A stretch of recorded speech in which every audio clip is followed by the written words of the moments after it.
guys, welcome back. So today is an exciting day because I'm officially revealing my 2022 garden plans. I figured I would go over all my plans now that I have them pretty much established, and I've been getting a lot of questions over on Instagram and TikTok all about garden planning. So I figured I'd walk you kind of through the process that I do while explaining what I want to grow and kind of what I want to do as far as preserving and all that goes this year. So if you're new here, hi, I'm Bree. I live in Kansas Zone 6B.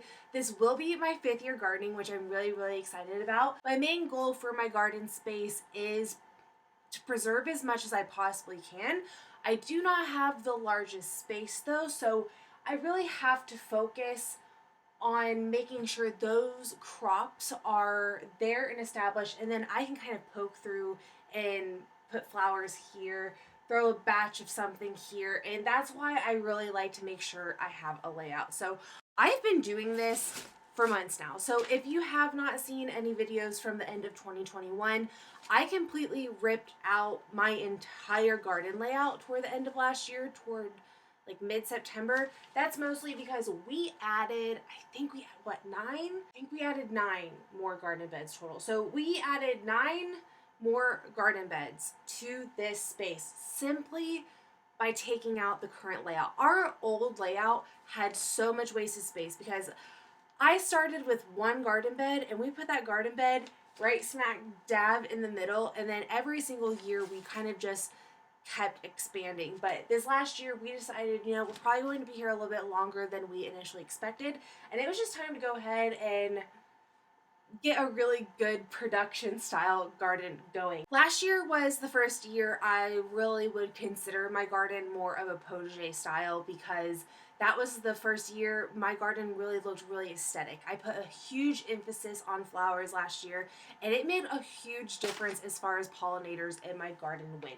So when it came to planning out this year's garden, I really wanted to make sure that when I looked out to my garden space, there was pocket of flowers almost in almost every bed, to be completely honest. I'll get you a closer up view of this, but I have been working on sketches now since fall. I have rewrote this countless times.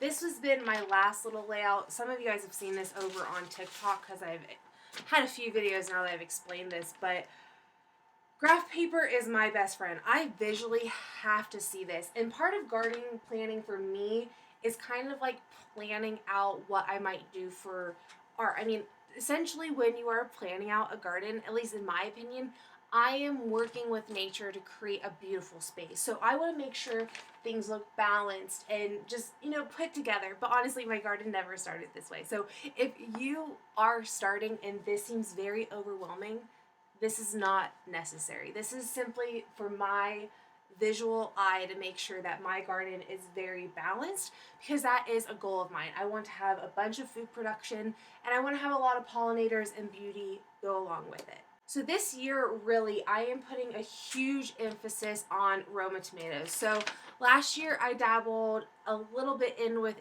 indeterminate tomatoes, and for the most part, the only indeterminates I'm going to have is right here at the very front of my garden space. So this is what's really cool, is right here is kind of where my house is. So when you walk out into the backyard, this is the first thing you see and the only thing you really see of the garden. So I wanted to make sure that this was just very balanced and visually appealing. So I have my Goldie honey bears front and center, and I'm going to have an arched trellis right in the front there that you can walk through, and that's going to be where my cherry tomatoes are. So I'm going to be doing cherry tomatoes on an arch cattle panel this year.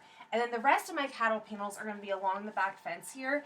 I have honey nut squash, pie pumpkins, loofah, Charente melons, cucumber, and green beans. But as far as just walking through and having flowers, we have another batch of flowers. We have herbs here. My garlic is already planted, but then I also make sure that we have flowers here, flowers here. This is a perennial bed here, so strawberries are always going to be there. This last year was my first year with strawberries, and you guys might remember I had them up along my fence. that was a terrible idea. If you have squirrels, I'm hoping that having them in the middle of my garden will help that this year. I am probably going to create little cages for over the top of the strawberries again, because strawberries were a hot commodity in this garden last year. But as you walk through, I'm going to do a combination of peas and beans, just have a bunch of trellises. Guys, this is all peppers here. This is all of my Roma tomatoes. So you can see I have 40 plus Roma tomatoes. And that is simply because we are doing a lot of canning of Roma tomatoes. I'm really hoping to at least get 8 months worth of tomato sauce next year. I would love to have a year's worth. That's been my goal for a few years, but I'm going to lower my standards for this upcoming year, and we're gonna say we're gonna try to go 8 months worth. But I said I wasn't doing any breast because I lied. I'm sorry. I'm actually going to do broccoli and then switch it into zucchini. So this garden bed that's over here in the corner is my insect netted hoop house that you guys might remember from last year. We completely moved it from over here to over here, and it's a miracle with things like zucchini and vine borer. I can't grow squash, really, without it being covered. I'm going to hope that my trellis tunnel works this year. So last year I had high expectations for a trellis tunnel, and nature was like, no girl, you're not going to have this trellis tunnel. So I'm really hoping that my learning experience from last year with the trellis tunnel will make this one work. I did pick a few varieties, especially this honey nut variety. This is supposed to be vine borer resistant, and here in Kansas I've had an issue every single year for the last 5 years when it comes to vine borer. So that is reason why zucchini gets put in the insect netted hoop house, because if I didn't, they would just it's impossible. So I do have to hand pollinate. I'm gonna plant broccoli. We'll see how it goes. So I pretty much wrote off planting any type of cool weather crops in the spring, minus obviously the onions and also the peas. But I'm gonna try broccoli again because this area actually gets shaded in the afternoon, and I think the broccoli will actually do well there. So here where I am in Kansas Zone 6B, our springs always tend to get really hot really fast. They stay cool for a while, and then it's just a light switch goes off. And all of my brassicas in the past have really gone to seed, minus cabbage. Cabbage did really well last year, but honestly, I have learned that I don't eat that much cabbage, and I planted a lot of cabbage last year. So one of my main things to tell new beginners is make sure you're growing things that you eat, especially. I know in years past, I've just dabbled in things to see if I can grow it, and then I've realized, I really don't eat much of that. And if you are starting off with a smaller space, it is important to make sure you are growing things that you eat, because that will make you a little bit more motivated to go out there and grow those things.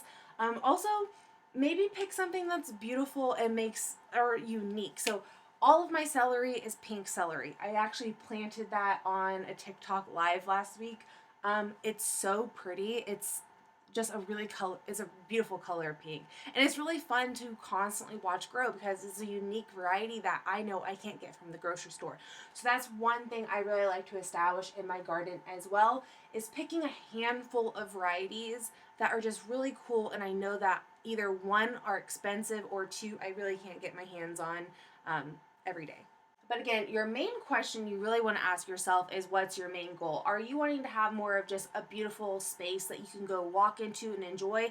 You might want to have a lot more just flowers and different perennials and bushes and stuff, other than me, whose main goal is food production, and now my backyard is a complete space for food production. So if you guys noticed, I do have an area on here that is not garden, but this is the year we are officially adding chickens to the space. So this is not official on exactly how this will be.